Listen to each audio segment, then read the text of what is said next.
If you, want to call me crazy or irresponsible for my next set of actions, I absolutely respect it. But I decided I couldn't do it.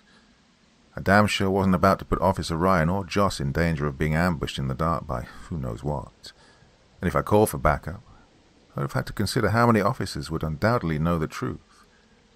Not only would the chief not be too pleased, but what Leonard Houston and Maria Alvarez both opined stuck with me. They survived their encounters, sure, one with no injuries, but the mental scars of knowing what's out there. Being aware that you live in a nightmare world where if one monster doesn't take you away, another one will, well, that fucks up a person. In Mr. Houston's case, it quite literally ruined his life. How could I willfully do that to other people? Just didn't seem right. I get it if you disagree with my reasons, but that's how it felt. It's how I still feel. In my mind, I was doing the right thing. Over the next month, I spent every day after work driving around the perimeter of those woods and walking the trail Mr. Houston had taken when he was attacked. Everything else in my life became secondary, and I was committed to doing it until the problem was taken care of. One wet and muddy night, I took a moment to stop and rest on the trail. The physical toll of my routine was catching up to me. For a moment I heard what I thought was a mix between a groan and a whine. I caught just enough of it to know it was somewhere in front of me. I grabbed my flashlight and shone the light forward, but I couldn't see very far through the trees. Quickly the sound shifted to my left. This time a very clear rustling accompanied it. Cursing to myself, I pulled out my pistol with my free hand and aimed directly towards the left. I waited, in silence, hoping that whatever it was would come out and face me, and yet nothing. I waited. Seconds turned into minutes, and there was still nothing. I could feel my heart beating out of my chest. I sat back down and attempted to control my breathing, chalking the incident to normal forest sounds. Likely a tiny critter that was just making its way through. But just as I got comfortable, another deep human-like groan emerged, booming towards me from my left. This time rapid footsteps in my direction followed. I sprung forward, hoping it wouldn't notice my change of direction. I scurried to my feet and sprinted behind what looked like the vague outline of a pair of trees. I could hear the thing stomping around, trying to search for me. It let out another disgusting groan before stopping in one spot and going silent again. Fear started to overtake my body. I could feel myself getting the urge to run the hell out of there and never look back at whatever it was ever again. It took everything inside me to fight that primal instinct. I couldn't be sure, but I think it was waiting for me to move again. If this thing operated at night, it likely had an excellent sense of hearing. I knew that if I was to make a move, it had to be quick and decisive. But at the same time, it was pitch black outside.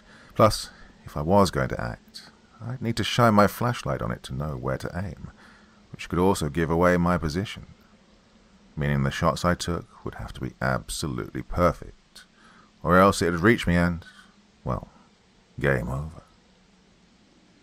Turning off the safety and cocking my gun, I took a deep breath and counted under my breath. 1, 2, 3. I swung the flashlight towards where I thought I heard it last and illuminated the ugly creature. I couldn't tell if it was human or something in between. It had a crooked humanoid body that was missing both of its arms, yet it sported two hairy hand-like appendages where its feet would have been. Looking back up, I saw it had one saggy breast while the other side of its chest appeared to be flatter with its ribcage showing through its pale skin. But the worst feature was that fucking head. The head alone was maybe 2 feet tall and incredibly lumpy with tufts of hair on each side. Its mouth hung open with puffy gums and a row of yellow teeth. As far as I could tell, the thing was utterly blind as it had no noticeable eyes. But still, that didn't stop it from shambling towards me while letting out another groan. I didn't even let it get close. As soon as it started coming towards me, I unloaded my pistol into the thing. One shot to the head seemed to stun it. Two, and it began to falter, wobbling on its already weak legs. From there I kept going again and again and again, until it was on the ground and unmoving. Silence followed. I let out a giant sigh of relief. Had I done it? I thought to myself. But something about this seemed off. I walked over to the carcass and shone my flashlight over both legs. No gunshot wounds or signs of healing. Curious, I flipped its body over and examined the torso, and found scar tissue from what looked like a gunshot in its gut. This had to be what Leonard Houston had come across, not the one that Boris had shot, which meant that there was at least one still out there. But how the hell was I going to find it? I shone my flashlight back towards where it had initially come from.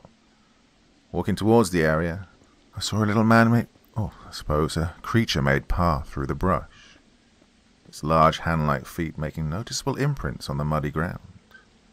And so, I decided to follow it. Eventually, the path came to a storm drain big enough to walk through. It was partially flooded. Now, I'm not a believer in life after death, but as I stood at the entrance, it almost felt like a tunnel to hell. Every fiber of my being told me to turn around and never come back. But deep in my gut, I knew it was exactly where I needed to be. Before making the journey inside, I searched the area for the thickest stick I could find and held it as a makeshift bludgeoning weapon. Coming back to the entrance, I took a moment to steel my nerves, reloaded my gun, put the flashlight in front of me, and walked forward into the tunnel. As I descended deeper, my anxiety grew. Every little sound spiked my heart rate. Every vague shape made me jump back in fear. At one point, I thought I saw a human body face down in the water.